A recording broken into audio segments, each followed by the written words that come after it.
नमस्कार. सखी सह्याद्रीमध्ये मी रूपलक्ष्मी चौगुले शिंदे आपल्या सगळ्यांचं मनापासून स्वागत करते. ओम नमस्ते गणपते त्वमेव प्रत्यक्षम तत्वमसी त्वमेव केवलम हर्तासी त्वमेव सर्व खल्विदम ब्रह्मासी अशा प्रकारच्या अथर्व शीर्षाचं किंवा गणेशाच्या स्तुतिस्तोत्राचं पठण हल्ली चारी बाजूंना होतंय आणि या गणेशाच्या पूजनामध्ये आपण सध्या रममाण आहोत. असा अत्यंत मंतरलेला आणि सुंदर असा हा काळ आहे. हे जे काही पठण आहे, हे अथर्व शीर्ष जे आहे ते ह्याचे जे उच्चार आपल्या कानावर पडतायत ते थेट मनामध्ये भिडतात आणि एक सकारात्मक भाव मनामध्ये तयार होतो.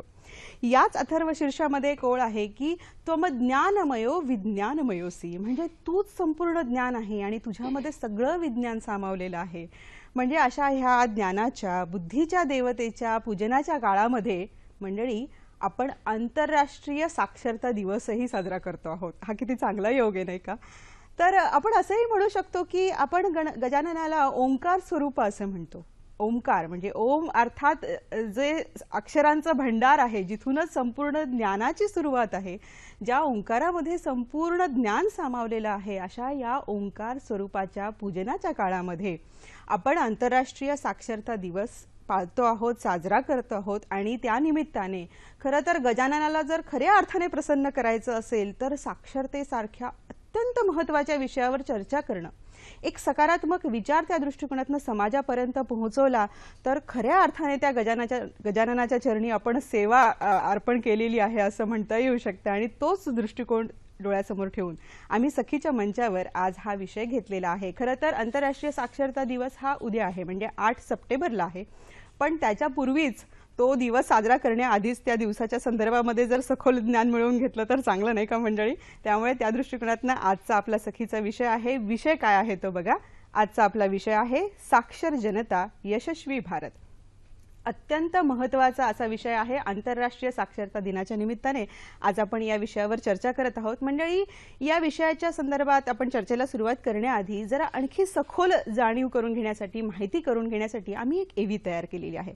आपण सुरुवातीला ती एव्ही बघूयात आणि मग या चर्चेला सुरुवात करूयात. बघूयात ती एव्ही.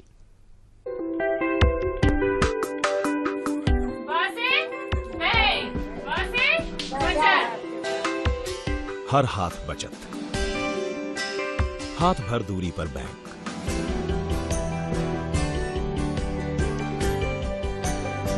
साक्षर भारत अभियान का शंखनाद, वित्तीय साक्षरता।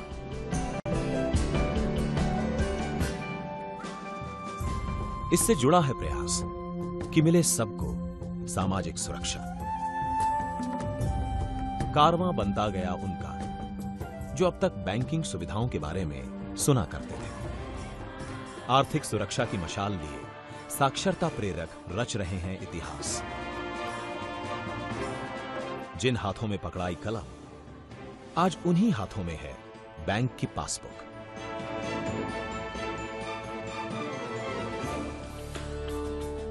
आज हर चेहरा खुशी से कहता है, मैं पहले पैसा घर में रखती थी, अब बैंक में जमा करती हूँ।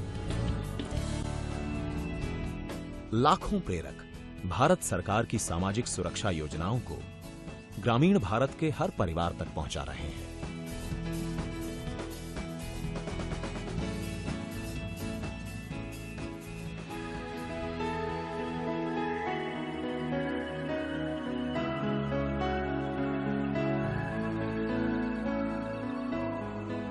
ऐसा बदलाव देखने को मिला कि बहनों ने सुरक्षा बंधन की राखी बांधी और भाइयों ने दिया सुरक्षा बीमा का उपहार।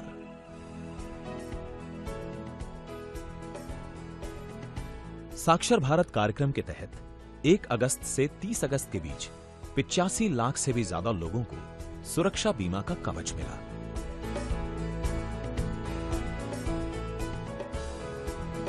$2,78,000 से अधिक प्रेरक काम कर रहे हैं। प्रेरकों से कई गुना अधिक वॉलंटियर टीचर अपनी सेवाएं दे रहे हैं। 3 करोड़ 65 लाख से अधिक शिक्षार्थियों ने साक्षरता परीक्षा पास की है। लगभग 27 लाख लाभार्थियों को व्यावसायिक प्रशिक्षण दिया गया है, जिनमें 87% से अधिक महिलाएं हैं। साक्षर भारत कार्यक्रम के अंतर्गत प्रधानमंत्री जन धन योजना में 1 करोड़ से अधिक बैंक खातों का योगदान हुआ है। आर्थिक साक्षरता से मानो इनके सपनों को पंख लग गए हों। मैंने केंद्र से सिलाई सीखी और बैंक से कर्जा लेकर सिलाई मशीन खरीदी।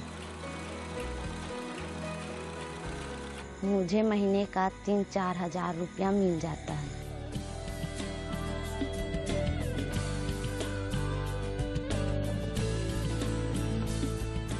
जन शिक्षण संस्थान से प्रशिक्षण प्राप्त कर महिलाओं में आत्मनिर्भरता के एक नए दौर की शुरुआत हो चुकी है।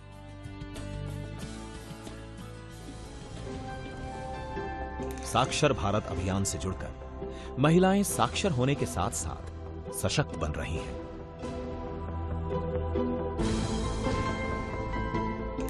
उन्हें आगे बढ़ने का समान अधिकार मिल रहा है।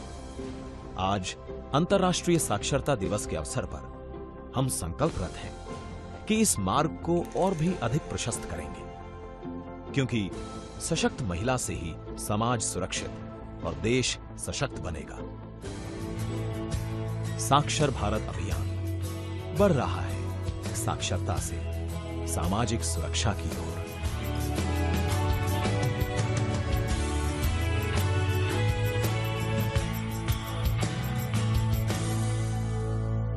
वाह, या अप्रतिम चित्रफितीने आमचा विषय अधिक उलगडला असणारच आहे। प्रेक्षकांच्या मनामध्ये प्रश्न तयार झाले असणार त्याची मला खात्री आहे, कारण माझ्याकडे जेव्हा हा विषय आला ना तेव्हा माझ्या मनात पहिला प्रश्न नेमकं साक्षरता, आम्ही साक्षरता अभियानाविषयी बरंच ऐकतो, पण नेमकं हे अभियान काय आहे, यातनं काय साध्य होतं, कशा पद्धतीने शिक्षण दिलं जातं आणि आंतरराष्ट्रीय पातळीवर आज भारत या क्षेत्रामध्ये कुठे उभा आहे, या असंख्य प्रश्नांचा वेध आजच्या कार्यक्रमातून आपण घेणार आहोत। पण ह्या सगळ्यावर माहिती देण्यासाठी आम्ही कोणाला आमंत्रित केलेलं आहे त्या पाहुण्यांची मी ओळख करून देते। त्या आहेत प्रोफेसर वंदना चक्रवर्ती। यांनी टाटा सामाजिक विज्ञान संस्थेमधनं मास्टर्स डिग्री मिळवलेली आहे, पीएचडी केलेली आहे। कलकत्ता, केरळ, महाराष्ट्र, तमिळनाडू अशा विविध राज्यांमध्ये त्यांनी वास्तव्य केलेलं आहे, त्याच्यामुळे अनुभव खूप विस्तारलेला आणि दणगा आहे। सध्या त्या एसएनडीटी विद्यापीठामध्ये डायरेक्टर आहेत निरंतर आणि प्रौढ शिक्षण विस्तार विभागामध्ये, आणि त्याचबरोबरीने सोशल वर्क डिपार्टमेंटच्या हेडही त्या आहेत। MHRDच्या अनेक कमिटीवर त्या आहेत। या विषयामध्ये त्यांनी भरपूर कार्य केलेलं आहे मंडळी। तेव्हा तज्ञ व्यक्तीकडनं आपण या विषयावर माहिती घेणार आहोत। तुमच्या मनातल्या प्रश्नासह तुम्ही आमच्या कार्यक्रमामध्ये जोडले जा। त्यासाठी लागणार आहेत फोन नंबर। ते फोन नंबर असे आहेत, फोन नंबर आमचे 24908050 24988050। मुंबई बाहेरचे प्रेक्षक आणि मोबाईलवरनं संपर्क साधण्यासाठी 022 या एसटीडी कोडचा आपण वापर करायचा आहे। तेव्हा गजानन चरणी वंदन करून आजच्या कार्यक्रमाला सुरुवात करते। मॅम, सखी सह्याद्रीमध्ये मनापासून मी तुमचं स्वागत करते। अत्यंत पवित्र काळ आहे आणि जसं मी सुरुवातीला म्हणाले ना की या काळामध्ये खरी जर पूजा काही करायची असेल, खरी जर श्रद्धा तुमच्या मनात असेल, तर अशा पद्धतीचे जे अत्यंत उपयुक्त असं काम आहे त्याच्यावर किमान चर्चा आणि त्या चर्चेच्या माध्यमातून एखाद दुसऱ्या व्यक्तीपर्यंत जरी हा विषय पोहोचला आणि या विषयामध्ये काहीतरी काम करण्याची प्रेरणा निर्माण झाली तरी आपली या चर्चा सफल झाली असं म्हणायला हरकत नाहीये। मॅम, सुरुवातीला माझ्या मनामध्ये जेव्हा हा विषय आला ना पहिला प्रश्न हाच होता, आपण साक्षरता नेमकं कशाला म्हणायचं? त्याच्या आधी जरा मी चॅनेलला धन्यवाद देते की आज साक्षरतेबद्दल बोलण्यासाठी जे तुम्ही मला इथे बोलावलं आहात, एवढा महत्त्वाचा विषय, जर असा दुर्लक्षित म्हणायला हरकत नाही, ह्या विषयावर बोलण्यासाठी मला जे तुम्ही इथे बोलावलं आहात त्याबद्दल मी खरोखरच थँक्स देते तुम्हाला। साक्षरता हा विषय एवढा महत्त्वाचा आहे कारण साक्षरतेने माणसाचं जीवन एवढं बदलून जातं, समाजामध्ये इतका सकारात्मक बदल घडतो। कुठल्याही विकासाच्या ज्या योजना आहेत त्यांच्यावर एक फोर्स मल्टिप्लायर म्हणून हा आहे की त्या विकासाच्या योजनांचा जो इफेक्ट आहे तो मल्टिप्लाय साक्षरतेने होतो। त्याच्यामुळे हे फारच महत्त्वाची बाब आहे साक्षरता। कारण आमच्या मनात काय नेहमी प्रश्न येतो की लिहिता वाचता आलं, अक्षर ओळख झाली, अंक ओळख झाली की तो व्यक्ती साक्षर झाला। पण जर आपण जरा सखोल त्याच्या गेलो व्याख्येच्या, आणि भारतासारख्या देशामध्ये तर त्याची व्याप्ती जी आहे व्याख्येची जास्त विस्तृत आहे असं आपल्याला म्हणता येऊ शकतं का? नुसतं लिहिता वाचता येणं एवढंच नाही, काही लोकांना असं वाटतं की सही केली की झाले साक्षर, पण तसं खरोखरच नाही. नुसती सही येणं म्हणजे डेंजरसच आहे. आपण कशावर सही करतोय हे कळलं नाही तर मग प्रॉब्लेमच होणार.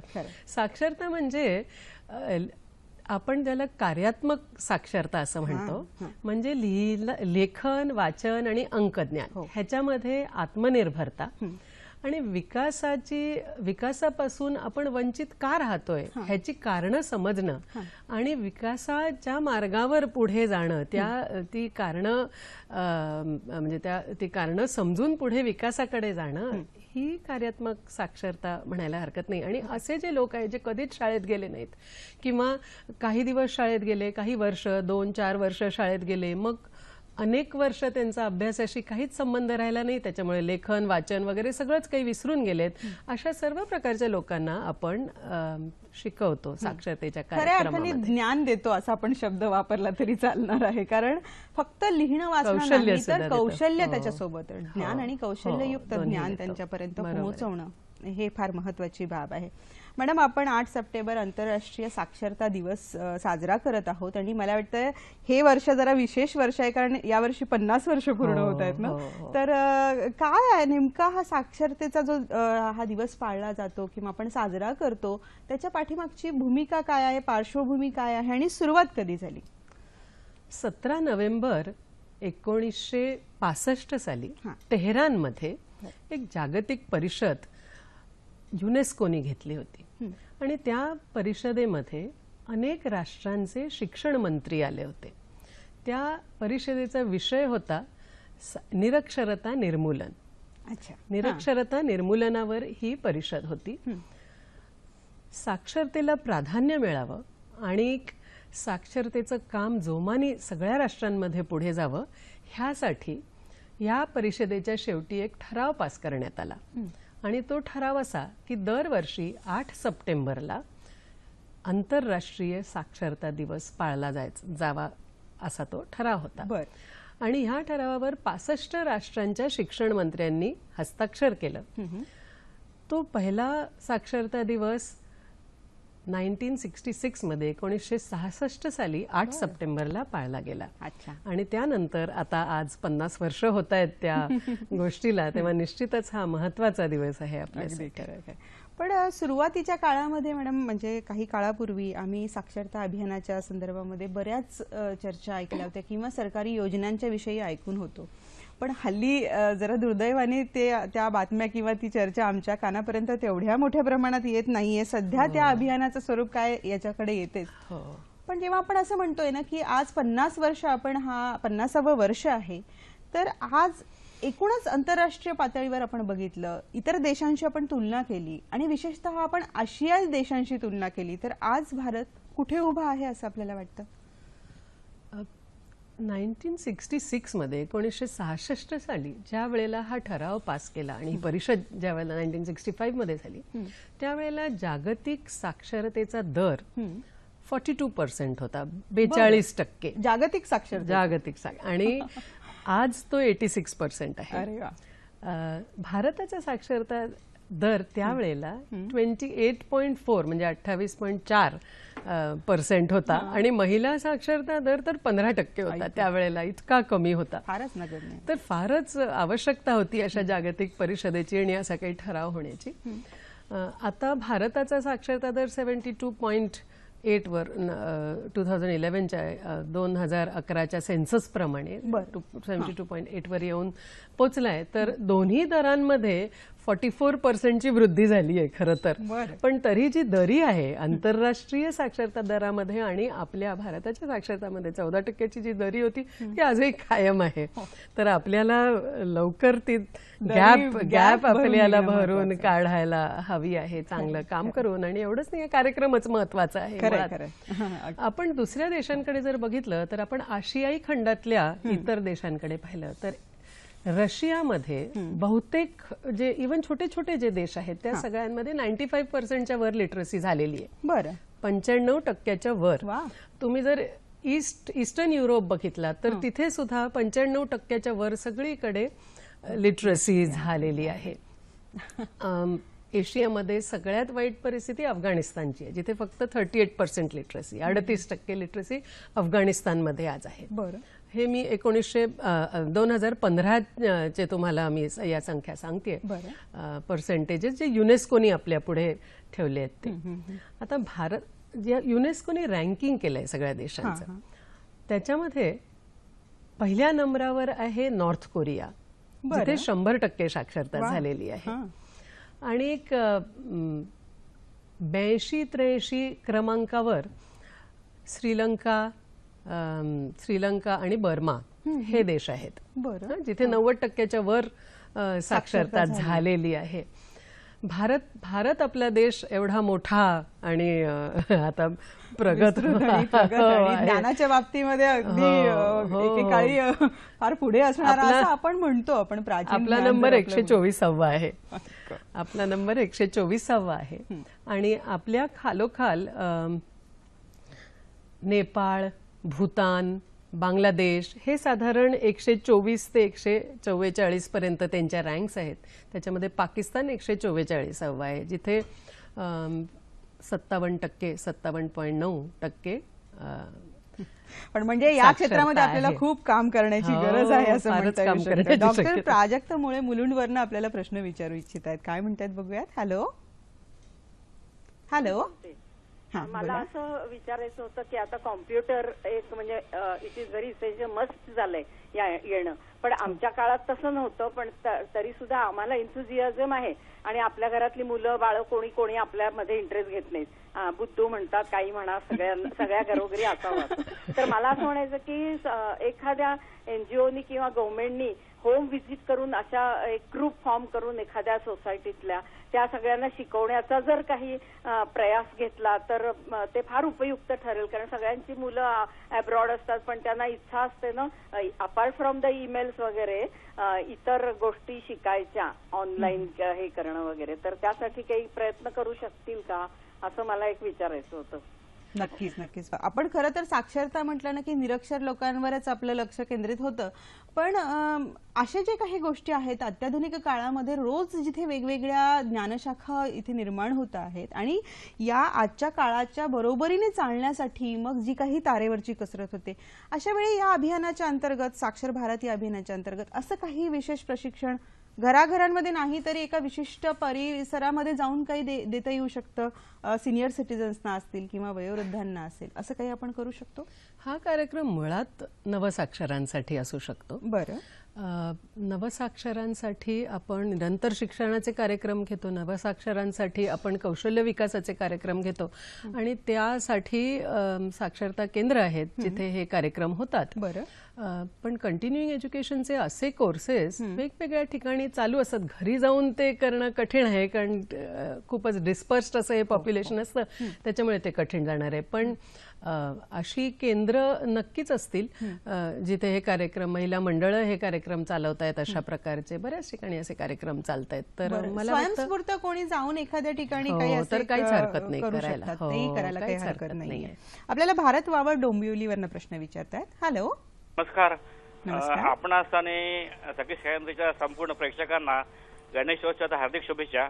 आपल्याला मॅडम, माझा प्रश्न असा आहे की आपण पाहतो की संपूर्ण जगामध्ये आधुनिक तंत्रज्ञान विशेष करून अमेरिका, युरोपमध्ये अतिशय वेगाने विकसित होत आहे आणि त्यामध्ये आपल्या देशाने या आधुनिक तंत्रज्ञानाला समोर जाऊन पुढे विकास करावा. आणि आपल्या पंतप्रधानांनी नुकतेच सांगितलं की आपण डिजिटल इंडियाचा नारा दिलेला आहे.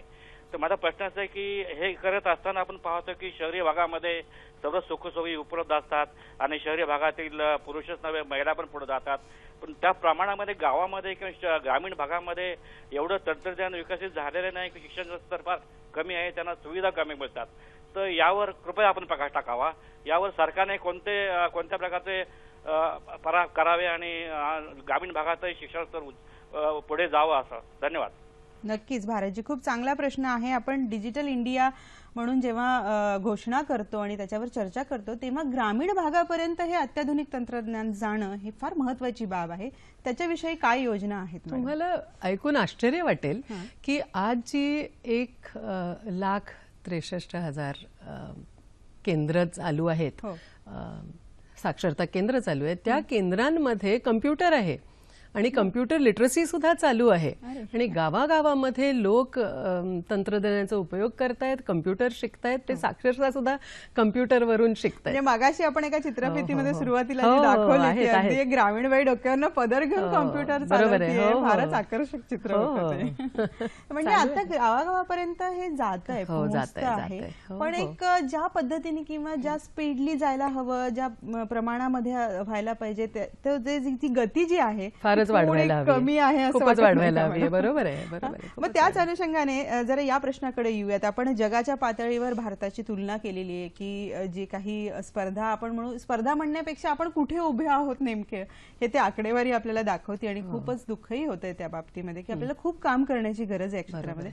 तर मग आपण भारताच्या तुलनेत महाराष्ट्राचा, आपल्या राज्याचा विचार केला तर आपलं राज्य कुठे आहे, आणि आपल्या राज्यामध्ये पुन्हा जिल्ह्याचा विचार केला तर कुठला जिल्हा आहे की जो खूप चांगल्या प्रकारे साक्षर झालेला आहे, आणि कुठला जिल्हा असा आहे की जो खरंच खूप मागास आहे साक्षरतेच्या बाबतीत? मागास जिल्ह्यापासून आधी सुरुवात करते. महाराष्ट्राच्या नंदुरबार हा जिल्हा आपल्याकडे सगळ्यात मागासलेला शिक्षणाच्या म्हणजे साक्षरतेच्या बाबतीत सगळ्यात मागास नंदुरबार आहे, जिथे 63% लिटरसी आहे. आणि त्या मानाने महाराष्ट्राचा परफॉर्मन्स बरा आहे असं म्हणायला हरकत नाही, कारण आपल्याकडे नंदुरबार आणि गडचिरोली हे दोनच जिल्हे साक्षरतेचं जे सरासरी जी आहे देशाची त्याच्या खाली आहेत. नंदुरबार, गडचिरोली, जालना आणि बीड जरा अंडर परफॉर्मिंग आहेत. बाकी सगळे जिल्हे आपले सरासरीच्या वर आहेत. सगळ्यात चांगलं काम चाललंय ते काम चाललंय मी म्हणणार नाही, सगळ्यात जास्त साक्षरता आहे ती मुंबई, नागपूर, वर्धा, अकोला, अमरावती ह्या ठिकाणी. पुण्याला विद्येचं माहेरघर म्हणतात, तिथली स्थिती काय आहे मॅडम? पुणा 7 नंबरवर आहे सध्या, 7व्या क्रमांकावर आहे. म्हणजे एकूण ही परिस्थिती आहे. मग तसं भारताच्या तुलनेमध्ये मग केरळ हे सगळ्यात साक्षर आहे? केरळ सगळ्यात साक्षर आहे. सगळ्यात चांगली 5 राज्य म्हणजे केरळ, मिझोराम, गोवा, दमण आणि दीव आणि लक्षद्वीप. ही रँकिंग मध्ये सगळ्यात वर आहेत साक्षरतेच्या रँकिंग मध्ये. 90% पेक्षा जास्त हे असलेली राज्य आहे की जे सगळ्यात खाली रँकिंग मध्ये येतात ती म्हणजे सगळ्यात खाली बिहार 63% वर. आपल्या नंदुरबारची बरोबरी बिहारशी होऊ शकते. बिहार, झारखंड, उत्तर प्रदेश, मध्य प्रदेश, छत्तीसगड, मग राजस्थान, आंध्र प्रदेश, अरुणाचल प्रदेश ही राज्य खाली आहेत. आंतरराष्ट्रीय साक्षरता दिवसाच्या निमित्ताने उद्या दिल्लीमध्ये फार मोठा कार्यक्रमही आयोजित केला गेलेला आहे. आणि एकूण आता जरा सरकारी पातळीवर या दृष्टिकोनातून पावलं उचलण्यासाठी प्रयत्नही खूप जोरदार सुरू झालेले आहेत. पण मॅडम तरी देखील आता जर आपण एकूण जगाचा, जेव्हा आपण आंतरराष्ट्रीय स्तरावर हा दिवस साजरा करतोय, तेव्हा एकूण जगाचं लक्ष किंवा ध्येय काय आहे असं आपण इथे म्हणू शकतो, आणि त्या ध्येयाकडे भारत कशा पद्धतीने वाटचाल करतोय? जगाचं लक्ष आज सस्टेनेबल डेव्हलपमेंट गोल्सकडे आहे. म्हणजे शाश्वत विकासाची ध्येय असं म्हणायला हरकत नाही. तिथे सध्या जगाचं लक्ष आहे.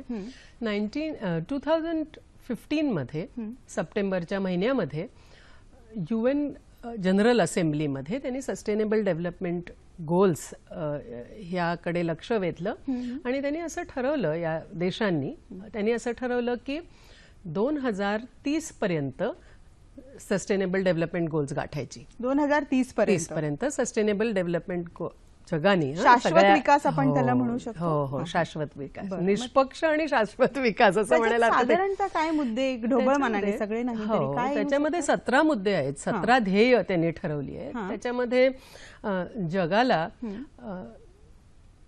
उपासमारीपासून मुक्त करायचं. उपासमारी, रोगराई, बेकारी, गरिबी ह्यापासून जगाला मुक्त करायचं. क्लायमेट चेंज, या सगळ्या प्रश्नांचं मूळ साक्षरता किंवा निरक्षर असण्यामध्येच आहे. आणि त्याच्यामुळे शिक्षण, ज्ञान हे सगळ्यात महत्वाचं आहे.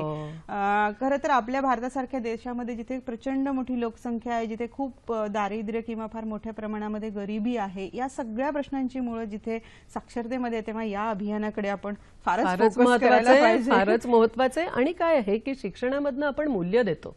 शिक्षणामधनं आपण दृष्टिकोन देतो तर एक योग्य दृष्टिकोन, योग्य मूल्य आणि योग्य वर्तणूक, योग्य वर्तणुकीचे धडे हे सगळे मुळात आपल्याला शिक्षण क्षेत्रामधून द्यायचे आहेत.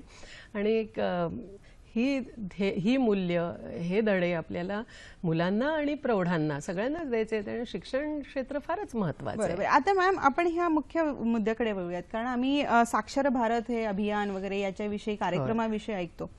पण जसं आता आपण म्हणालात ना की मूल्य देणं फार महत्वाचं आहे. मुळात आम्ही लिहून वाचून काय करू, आम्हाला 2 वेळेसच्या पोट भरण्याचीच जिथे भ्रांत आहे असं म्हणणारी संख्या भारतामध्ये जिथे खूप मोठ्या प्रमाणात आहे. मुळात ह्या साक्षर भारतमध्ये कशा पद्धतीने शिक्षण दिलं जातं हे जर चित्र क्लिअर झालं तर मला वाटतं जे काही गैरसमज असतील या बाबतीत ते दूर होतील. काय नेमकं याच्यामध्ये कशा पद्धतीने शिकवलं जातं? मी सगळ्यात आधी तुम्हाला साक्षर भारत हा आजचा कार्यक्रम केवढा मोठा आहे हे मी तुम्हाला सांगते. या कार्यक्रमामधून आपल्याला भारताची जी आजची लिटरसी रेट आहे सरासरी 72.8 ती आपल्याला 80च्या वर न्यायची आहे. आणि जी दरी स्त्रिया आणि पुरुषांच्या साक्षरता दरामध्ये जी दरी आहे, जी गॅप आहे ती भरून काढायची आहे. आता 7 कोटी निरक्षरांपर्यंत आपल्याला पोचायचं आहे या कार्यक्रमामधून. ज्या वेळेला हा कार्यक्रम, ह्याच्यामध्ये 4 गोष्टी आहेत ह्या कार्यक्रमामध्ये. एक कार्यात्मक साक्षरता, मग त्याच्यानंतर माणसं साक्षर झाली, निरक्षर नवसाक्षर झाले की मग त्यांना आपल्याला औपचारिक शिक्षणाकडे जाण्याच्या संधी द्यायच्या आहेत. अच्छा. कौशल्य विकास करायचा आहे, कारण आर्थिक त्यांना मदत पाहिजे, आर्थिक काहीतरी त्यांची परिस्थिती सुधारायला हवी, त्याच्यामुळे त्यांना कौशल्य विकासासाठी कार्यक्रम करायचे. आणखी निरंतर शिक्षण त्यांना द्यायचं आहे, कारण एक निरंतर शिक्षण घेणारा समाज, कंटिन्युअसली लर्निंग सोसायटी, अशी सोसायटी जर आपल्याला प्रस्थापित करायची असेल तर निरंतर शिक्षणाशिवाय आपल्याकडे पर्याय नाहीये. तर या 4 गोष्टी, शिक्षणाची प्रक्रिया ही निरंतर राहणारीच आहे मॅडम. ती काही ही योजना समाप्त झाली इथे असं आपण म्हणू शकत नाही. त्यामुळे याला अखंड सुरू ठेवणं हीच खरी महत्वाची गोष्ट आहे. डॉक्टर विश्वनाथ महाजन आपल्याला फोनवर प्रश्न विचारतात. काय म्हणतात बघूयात. हॅलो. हॅलो. आता साक्षरताची जी संकल्पना आहे, सध्या रूढ संकल्पना, त्यामध्ये ज्याला लिहिता वाचता येते किंवा ज्याचं शिक्षण किती झालं यावरनं ठरवलं जातं. पण मला असं वाटतं की साक्षरता ठरवताना त्या माणसाची सक्षमता किती निर्माण झाली त्याच्यामध्ये, एखादी गोष्ट बरोबर आहे का चूक आहे, चांगली आहे का वाईट आहे, याचा निवाडा करण्याचं सामर्थ्य त्याच्यामध्ये किती आलं आहे. आणि त्या सक्षमतेचा वापर करून तो आपल्या राष्ट्राचा स्वतःचा विकास कसा करू शकेल याची सुद्धा त्याच्यामध्ये नोंद झाली पाहिजे. अशा लोकांचं प्रमाण किती आहे आणि या दृष्टीनं समाज किती साक्षर आहे, अज्ञानामध्ये किती गुरफटलेला आहे. जी गोष्ट अज्ञान नाहीसं करते ती साक्षरता, असं मला वाटतं. याबद्दल आपलं मत काय? धन्यवाद. नक्कीच डॉक्टर, आपले मुद्दे सगळे खूप महत्वाचे आहेत आणि खरं तोच मुख्य मुद्दा आहे की ज्ञान, आपण म्हणूनच त्याला साक्षरतेपेक्षा ज्ञान हा शब्द देतो. आणि ज्ञान म्हणजे तिथे अज्ञान दूर होणं, मग ते सगळ्याच बाबतीत. आणि एकदा ज्ञान मिळालं, अज्ञान दूर झालं की व्यक्ती हा सक्षम होणारच. आणि विशेषतः महिलांच्या बाबतीमध्ये सक्षमता हा किती महत्वाचा मुद्दा आहे आणि त्या अनुषंगाने आपण काय करू शकतो या विषयावर आपण चर्चा करूयात. डॉक्टरांच्याही प्रश्नाला उत्तर देऊयात. एक फोन आलेला आहे, तो फोन घेऊयात. डॉक्टर दीपाली काळे बोलतायत मुंबईवरनं. हॅलो. हॅलो. हॅलो. हा बोला. वेगळा मुद्दा मांडायचा आहे इथे की आपण जेव्हा आपली जी समाज शिक्षण व्यवस्था बघतो त्याच्यात पर्सेंटेज भरपूर असलेली मुलं आपल्याला दिसतात. पुढे ते डॉक्टर, इंजिनियर होऊन फॉरेनला जातात. घरात इथे म्हातारी बिचारे आई वडील एकटे असतात आणि मग शेजाऱ्यांनी मला मदत करावी, ह्याने मला मदत करावी, म्हणजे त्यांच्या तरुण मुलांनी ह्यांना मदत करायची, ह्यांची मुलं शिकून ह्यांनी फॉरेनला पाठवायची. आपल्यामध्ये शिक्षण व्यवस्थेमध्ये सुसंस्कृत मुलं आपण घडवतो का? नुसती सुशिक्षित इतकी टक्केवारी आणि तितकी टक्केवारी ह्याचा फायदा काही नाही. त्याच्यातला समाजाला किती लोक उपयोगी पडतात हा मुद्दा खूप महत्वाचा आहे. म्हणजे एखादी बाई जर का नोकरी किंवा ती डॉक्टर असेल, ती समजा शिक्षण सोडून मुलासाठी घरी राहिली ना, तर लोक म्हणतात की अरे तू सोडलीस नोकरी आणि घरी राहिली. अहो किती डॉक्टर, मी तुम्हाला सांगते की तुम्ही बघा, आपली डॉक्टरी सोडून कला क्षेत्रात म्हणजे सिनेमा नाटक क्षेत्रात आलेले आहेत. तुम्ही मेडिकलची सीट फुकट घालवताय आणि कुठेही आपण समाजाला कुठलीही एकाही पेशंटला आपण फुकट ट्रीटमेंट देत नाही किंवा कमी पैशात ट्रीटमेंट देत नाही. म्हणजे प्रोफेशन सोडून आपण बिझनेस छानपैकी तयार केलेला आहे. माझ्याबरोबरचे कितीतरी डॉक्टर असे आहेत. त्यामुळे आपण सुशिक्षित समाज घडवताना तो सुसंस्कृत पण असेल ह्याच्याकडे लक्ष देणं खूप गरजेचं आहे, जे आज आपण पूर्णपणे विसरलेलो आहोत. आपल्या चर्चेतही याचा कुठेही उल्लेख झालेला मला आठवत नाही. दुसरी गोष्ट म्हणजे आपल्या बहिणाबाईंची आपण कविता बघितली ना, ती अशिक्षित बाई होती, पण सुशिक्षित माणसाला लाजवेल असे विचार सुंदर कवितेमधून त्यांनी प्रकट केलेले आहेत. याविषयी आपलं मला बोलणं बरोबर आहे. नक्की दीपालीजी, तुमच्या विचारांशी आम्ही सहमत आहोत. आमच्या कार्यक्रमाचा रोख तोच आहे. आपल्याला फक्त लिहिता वाचता आलं, अक्षर ज्ञान मिळालं किंवा खूप मोठ्या मोठ्या मार्क्सच्या डिग्री आपण मिळवल्या म्हणजे आपण एक उत्तम नागरिक घडवला असं नाहीच आहे. तर या अभियानाचं, या संपूर्ण ज्या चळवळीचं जे ध्येय आहे ते अंतिम ध्येय हेच आहे की राष्ट्रासाठी, स्वतःसाठी एक उत्तम नागरिक, ज्याला आपण म्हणू सुसंस्कृत नागरिक, आता हे घडवणं हा सगळ्याच दृष्टिकोनातून याचा मुख्य गाभा आहे आणि त्याच विषयाकडे येणार होतो. आपल्याला ब्रेकला जाण्यापूर्वी डॉक्टर विश्वनाथ महाजनांनी याच अनुषंगाने प्रश्न विचारला होता की त्यांचा जो मुद्दा होता की सक्षमता आणि राष्ट्राला सक्षम करण्यासाठी, स्वतःला सक्षम करण्यासाठी, थोडं त्याच अनुषंगाने यांचंही की आपण एक सुसंस्कृत नागरिक घडवण्याच्या दृष्टिकोनातून, आणि मुख्य मुद्दा त्यांचा मला वाटतं शिक्षण व्यवस्थेवर त्यांनी जरा जो प्रश्न निर्माण झालेला आहे असं वाटतं त्यांना.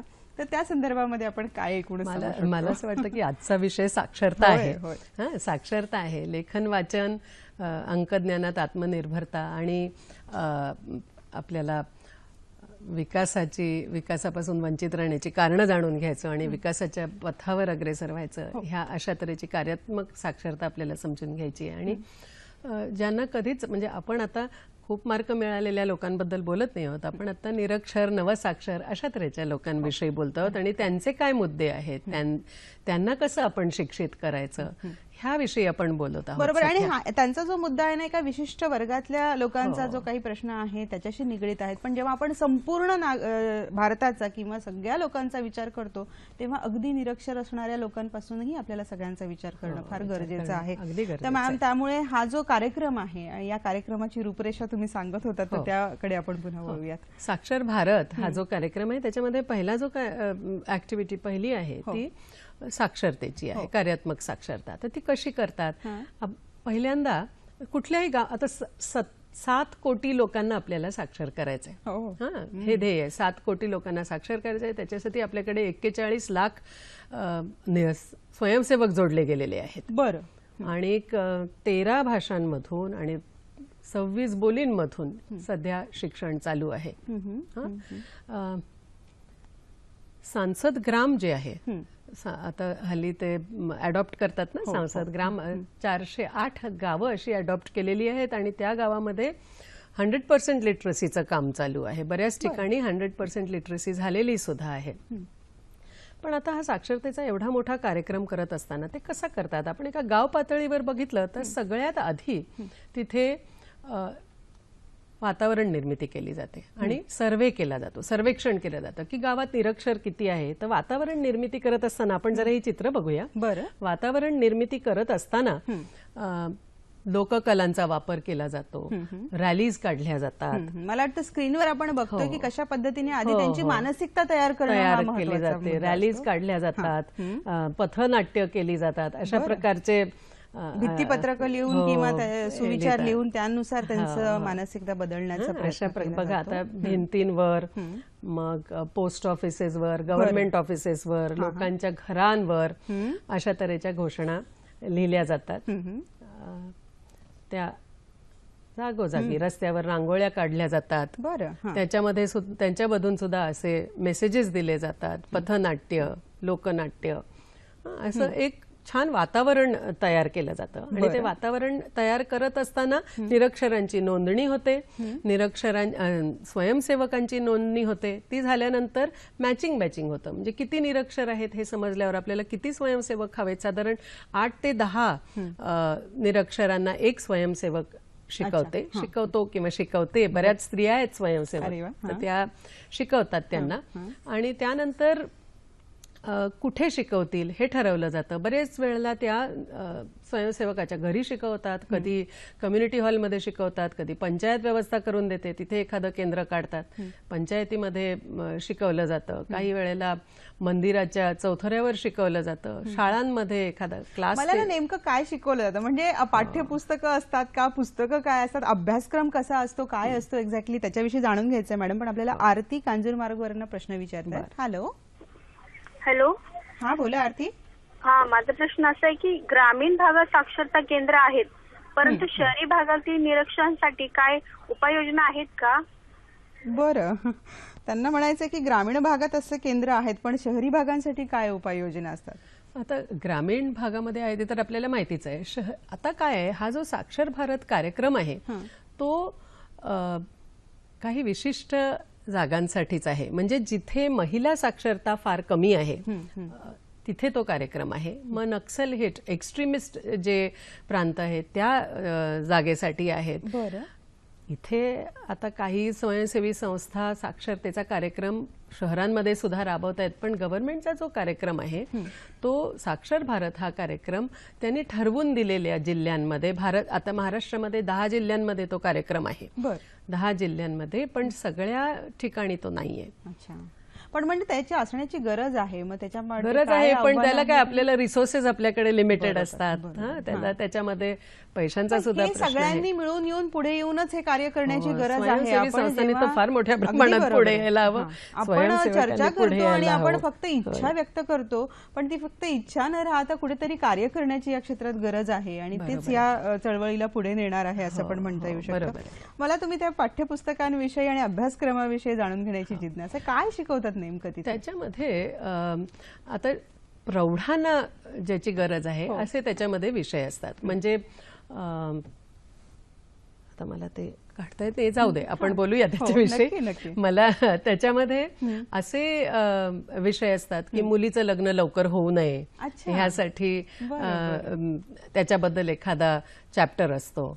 मग जोडधंदा करावा, शेतीबरोबर दुधाचा धंदा करावा, स्त्रियांनी कौशल्य विकासामधून त्यांनी काही कौशल्य घ्यावीत आणि त्यांनी टेलरिंगचा आणि इतर कुठले धंदे त्या स्त्रियांनी करावेत, अशा प्रकारचं. त्याच्यानंतर संघटित व्हावं, स्त्रियांनी संघटित होऊन एकत्र येऊन त्यांनी जे आपले मुद्दे आहेत ते पंचायतीसमोर आणावेत, मांडावेत आणि बदल घडवून आणावा गावामध्ये, अशा प्रकारचे. अच्छा, म्हणजे इथे तुम्ही फक्त लिहिणं, वाचणं शिकणं, अंकगणित शिकणं याच्या पलीकडे जाऊन तुम्ही जे मगाशी सगळ्या फोनवर जे मुद्दे येत आहेत ना, की तुम्ही मूल्य काय शिकवतायत, त्यांच्यामध्ये सक्षमता निर्माण, पर्यावरणाविषयी असतात, पर्यावरण चांगलं स्वच्छ ठेवावं, अशा प्रकारचे विषय त्याच्यामध्ये असतात. आणि त्याच्यामुळे महिला हा जो घटक आहे आणि महिला वर्ग जो आहे तो वर्ग सक्षम होणं किंवा स्वयंपूर्ण होणं, स्वतःच्या पायावर उभं राहणं, हा फार आजच्या आपल्या देशाच्या दृष्टिकोनातून महत्वाचा मुद्दा आहे. आणि तो मुद्दा या अभियानातनं मला वाटतं सफल होताना आपल्याला दिसतो. त्याच्याविषयी महिलांसाठीच मुख्यत्वे आहे, कारण ज्या 7 कोटी ह्याच्यामध्ये आहेत लोक, निरक्षर लोक या कार्यक्रमात आहे, त्याच्यामध्ये 6 कोटी तर महिलाच प्रमाण जास्त, 6 कोटी तर महिलाच आहेत. कौशल्य विकास जे काही कार्यक्रम आहेत, जे काही शिक्षण आहे त्याविषयी बोलत होतो, पण त्याविषयी जाणून घेण्याआधी मला एक प्रश्न महत्वाचा विचारायचा आहे की आपण मगाशी उल्लेख केलात महापरीक्षेचा. ही महापरीक्षा नेमकी काय आहे? आता नवसाक्षरांना औपचारिक शिक्षणाकडे जाण्यासाठी काय सुविधा आहेत, तर महापरीक्षा घेतल्या जातात. NIOSच्या साह्याने मोठ्या प्रमाणात नवसाक्षर या परीक्षेला बसतात. इतर लोक, असे लोक ज्यांच्याकडे सर्टिफिकेट्स नाही आहेत, जे कधी शाळेत गेलेले आहेत पण त्यांच्याकडे आज सर्टिफिकेट त्यांच्याकडे उपलब्ध नाहीये, अशा परीक्षा त्यांच्यासाठी परीक्षा घेतली जाते आणि ती 3री, 5वी आणि 6वी साठी परीक्षा घेतल्या जातात. त्याचं सिलेबस असतं, त्याच्यामध्ये गणित, भाषा, एन्व्हायरमेंट सायन्स आणि कम्प्युटर स्किल्स. मगाशी प्रश्न आला होता कम्प्युटर स्किल्स, हा 3रीच्या ह्याच्यासाठी प्रौढांसाठी हा विषय आहे. कम्प्युटर स्किल्स सुद्धा त्याच्यामध्ये आहे. तर ह्याच्यासाठी परीक्षा घेतल्या जातात. साधारण प्रत्येक परीक्षेला मार्च आणि ऑगस्टमध्ये 1 कोटी लोक त्या परीक्षेला बसतात. आतापर्यंत 6 कोटी लोक बसले, 4.5 कोटी पास झालेत आणि त्या 4.5 कोटी मधल्या 3.5 कोटी महिला आहेत. हे सांगायला मला खरोखरच आनंद वाटतो. 3रीची परीक्षा त्या पास झालेल्या आहेत आणि आता त्या औपचारिक शिक्षणाकडे वळू शकतात. ह्याचं सिलेबस तयार झालेलं आहे आणि स्टेट रिसोर्स सेंटर्स त्याच्यासाठी मटेरियल डेव्हलप करतात, पुस्तकं डेव्हलप करतात आणि ती पुस्तकं वापरली जातात. जवळजवळ सगळ्या राज्यांमध्ये, महाराष्ट्रामध्ये सुद्धा हे काम झालेलं आहे. अरे वा मॅडम, महिलांचा मुद्दा म्हटल्यानंतर जास्तीत जास्त कौशल्ययुक्त शिक्षण त्यांच्यापर्यंत जाणं हे फार महत्वाचं आहे. तर त्या अनुषंगाने आपल्याकडे काय काय शिक्षण दिलं जातं आणि मग त्याच्यानंतर त्याला जोडून हे कौशल्ययुक्त शिक्षण त्यांना मिळाल्यानंतर त्यांच्यामध्ये जो एक कॉन्फिडन्स येतो आणि तुम्हाला वेगवेगळे जे अनुभव आले त्याच्यातला एखादा अनुभव आम्हाला नक्कीच ऐकायला आवडेल. आता आपण जरा हे बघूया. अनेक असे कौशल्य विकासाचे कार्यक्रम ही आता पुस्तकं तुम्हाला दिसत आहेत, ही ती मगाशी मी महापरीक्षेच्या जो प्रश्न सिलेबसची विचारला होता की पुस्तकं syllabus काय आहे? आहेत. आता हे कौशल्य विकासाचे इथे हे तरतरेचे गोष्टी त्या बनवायला शिकतायत, कुठे मशरूम्स बनवायला, कुठे लाकडाची खेळणी बनवायला, या सांडगे बनवतायत, इकडे फिनाईल आहे, हे शेतकऱ्यांसाठी कौशल्य विकासाचा कार्यक्रम आहे, फोटो फ्रेम्स बनवायला शिकतायत, हे कुंभार काम आहे, हे तर जंगलामध्ये कोरापूटच्या जंगलामध्ये आम्ही गेलो होतो, तिथे हे कार्यक्रम आदिवासी लोकांमध्ये असणारे जे उपजत गुण आहेत खूप इंटिरियर मध्ये जाऊन आपण एकदम इंटिरियर मध्ये जाऊन आपण हे केलेलं आहे. आणि हे चालू आहे. हे बघा, हे आता लाकडाची खेळणी वगैरे बनवतायत, एम्ब्रॉयडरीचं काम चालू आहे, लाखेच्या बांगड्या, हे लाखेचं काम, या अशा प्रकारच्या वेगवेगळ्या गोष्टींचं प्रशिक्षण तिथे जाऊन आपण देतोय त्यांना, किंवा त्यांच्याकडे जे काही उपजत आहेत गोष्टी जनशिक्षण संस्थान जे आहे ते हे काम कौशल्य विकासाचं जास्त करून करते आणि मोठ्या प्रमाणात एक काम चालू आहे. 252 जनशिक्षण संस्थान सध्या भारतामध्ये आहेत आणि 450 प्रकारचे कौशल्य विकासाचे कोर्सेस चालू आहेत आणि ते असे जंगलात, इंटिरियर मध्ये, ग्रामीण भागात सगळीकडे चालू आहेत. पण याच्यानंतर पुढे काय? आम्ही एखादं कौशल्य अवगत केलं, आम्ही साक्षर भारतामध्ये त्या अभियानामध्ये काही शिक्षण घेतलं, साक्षर झालो वगैरे, पण पुढे काय? रोजगार हा एक फार महत्वाचा मुद्दा असतो, तर त्या रोजगाराच्या संदर्भामध्ये हे अभियान काही मदत करतं? ह्या नंतर ह्या सगळ्या बायका रोजगाराकडेच वळतात. मोठ्या प्रमाणात SHGs काढले गेले, त्या बायका SHGs मोठ्या प्रमाणामध्ये SHGs मध्ये सामील होतात आणि आपापला रोजगार त्या मिळवतात, आर्थिक बळ त्यांना मिळतं आणि त्या महिला बचत गटाच्या महिला बचत गट ह्याचा समावेश होऊ शकतो आणि त्या म्हणजे आहेतच, यांची महिला बचत गट सुद्धा त्यांचे आहेत आणि त्या आपल्या वस्तू विकतात आणि त्यांचा म्हणजे त्या खरोखरच डेव्हलप थ्रू. बरोबर. मॅम, आपल्याकडे वेळ खूप कमी आहे. खरं तर सामाजिक बदलामध्ये साक्षरतेचा फार मोठा सहभाग आहे, हात आहे, किंवा ते आवश्यक आहे. अनेक या गोष्टीवर आपल्याला चर्चा करता येऊ शकते, पण अगदी एका मिनिटामध्ये काही एखादा अनुभव आपल्याला सांगता येईल? अनुभव घ्यायच्या आधी मी तुम्ही आधी जी फिल्म बघितली त्याच्यामध्ये जे बघितलं तर राष्ट्रीय कार्यक्रमामध्ये त्यांनी कंटिन्यू, म्हणजे मी जे म्हटलं निरंतर शिक्षण आणि त्याच्यासाठी जो समाज आपल्याला निर्माण करायचा आहे निरंतर शिक्षणाचा, त्याच्यासाठी लायब्ररीज, वाचनालय आणि अशा तऱ्हेच्या गोष्टी, कम्प्युटर अशा तऱ्हेच्या गोष्टी त्या निरंतर त्या शिक्षण केंद्रांमध्ये गावागावांमध्ये असतात आणि तिथे त्या गावांमधून आता electoral literacy, financial literacy, legal literacy अशा प्रकारचे कार्यक्रम घेतले गेले आहेत आणि कोट्यावधी लोक ह्या लिटरसीमध्ये सहभागी झालेले आहेत. आता मी तुम्हाला एक काही माझे अनुभव मी तुम्हाला सांगते. एका गावात आम्ही गेलेलो होतो. त्या गावामध्ये त्या दारू आता असतेच ना, तर दारूचा प्रॉब्लेम बऱ्याच घरांमध्ये, गावांमध्ये दिसून येतो. तर त्या स्त्रियांना खूप त्रास होता. त्यांनी एकत्र येऊन असं ठरवलं की आपण पंचायतीमध्ये दारू बंद करण्याचा ठराव पास करायचा. त्रास झाला त्यांना, पण त्यांनी जबरदस्ती करून ते करवून घेतलं, कारण ते शिकले आहेत ह्याच्यामध्ये की संघटित व्हा, एकत्र येऊन बोला. त्यांनी ते करवून घेतलं. त्यानंतर तो ठराव पास झाल्यानंतर तो दारू विकणारा बाहेरगावचा माणूस तो त्या गावात आला आपले मटके घेऊन. ह्या बायका गावाबाहेर वेशीवर उभा राहिल्या, ते मटके त्यांनी तोडले आणि तेवढंच नाही तर त्यांनी त्या माणसाला रात्रभर झाडाला बांधून ठेवला आणि पंचायतीच्या लोकांना गोळा करून पोलिसात जाऊन कंप्लेंट करून एकूण आत्मविश्वास त्यांच्यामध्ये आला. आणि मंडळी, या सगळ्या अभियानाचं जे खरं मूळ आहे ते आत्मविश्वास निर्माण करणं, सक्षमता निर्माण करणं, राष्ट्रोपयोगी काहीतरी कार्य करणं, हा याच्या पाठीमागचा गाभा हा नक्कीच आहे. पण हे फक्त चर्चा करून नाही तर काहीतरी सकारात्मक कार्य कृती करून करणं हे फार आवश्यक आहे आणि तुम्हा आम्हा सगळ्यांचं मिळून काम आहे. ते कुठल्या सरकारी फक्त यंत्रणेचं काम आहे असं आपण इथे म्हणू शकत नाहीत. कसा वाटला तुम्हाला आमचा कार्यक्रम आजचा? हे अवश्य आमच्यापर्यंत पोहोचा. त्यासाठी लागणारे जे पत्ते आहे तो पत्ता मी तुम्हाला सांगते. आमचा पत्ता बघा, आमचा फेसबुक पेज मी तुम्हाला आधी सांगते. फेसबुक पेज आहे www.facebook/sakhisayadri.dd. आमचा ईमेल ID आहे sakhisayadri@gmail.com. या पत्त्यावर आपण आपल्या प्रतिक्रिया किंवा सूचना आमच्यापर्यंत अवश्य पोहोचवू शकतात. मंडळी, याच बरोबरीने सह्याद्री वाहिनी एक सूचना आपल्यापर्यंत पोहोचवू इच्छित आहे. ती सूचना काय आहे ती मी आता तुम्हाला सांगते. आमची सूचना अशी आहे की national association for the blind ही संस्था ब्लाइंड ड्रीम ऑर्गनायझेशन या संस्थेच्या सहकार्याने राष्ट्रीय स्तरावर प्रिन्सेस इंडिया ही स्पर्धा दृष्टीहीन मुलींसाठी आयोजित करण्यात येत आहे आणि या स्पर्धेमध्ये सहभागी होण्याची जी वयोमर्यादा आहे ती 18 ते 30 ही वयोमर्यादा आहे. अर्ज करायचे असतील या स्पर्धेसाठी तर त्याची अंतिम तारीख 30 सप्टेंबर 2016 ही आहे.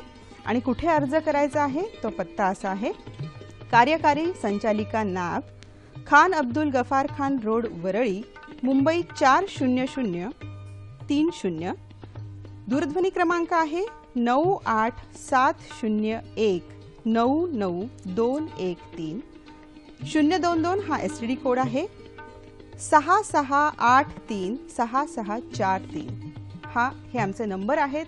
या दूरध्वनी क्रमांकावर किंवा या पत्त्यावर इच्छुक उमेदवारांनी अर्ज पाठवायचा आहे आणि या अत्यंत वेगळ्या अशा स्पर्धेमध्ये ज्यांना सहभाग घ्यायचा असेल ते नक्की सहभाग घेऊ इच्छितात. मॅडम, खरं तर आज गणरायाच्या या पूजनाच्या संपूर्ण काळामध्ये आपण साक्षरता किंवा ज्ञान, मी मुद्दाम पुन्हा पुन्हा हा उल्लेख करते की ज्ञानाच्या संदर्भामध्ये आपण जनजागृती करण्याचा एक प्रयत्न केला छोटासा. यातनं आणखीन स्वतःहून ऊर्जा घेऊन या क्षेत्रामध्ये कार्य करण्याची अत्यंत गरज आहे असं वाटतं. पण ही ऊर्जा देण्यासाठी आज आपण आलात आणि आम्हाला खूप छान मौल्यवान माहिती दिली. त्याबद्दल सखी सह्याद्रीच्या वतीने मी मनापासून आपले आभार मानते. धन्यवाद. धन्यवाद. भेटूयात पुढच्या कार्यक्रमात.